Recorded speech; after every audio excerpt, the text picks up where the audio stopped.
В течение 2 месяцев конкурсная комиссия рассмотрела более 500 творческих проектов и эссе. В них школьники и студенты предлагали свои варианты сказочных сюжетов, основанных на абхазской и русской фольклорной традиции. Конкурс завершился торжественной церемонией награждения. Действительно, организовать в наших условиях, привлечь внимание молодежи достаточно сложно, потому что мы сами проводим много мероприятий.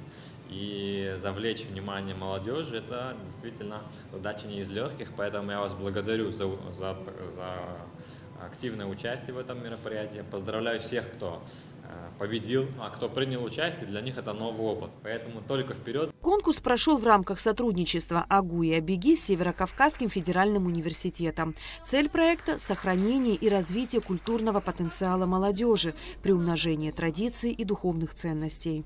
Дара закрасна будет у яйцлабра, дара закрасна будет черешха алархна яйра хижгас харахза, вахора дудза хнатодзеги, шара апсо фольклор, аурус ажа, апсожа и бзени шивдрова шакур гора шелшет, харахзан бгадуровый, вахора дуров, и набза алаги ханук кулаицлабраджа.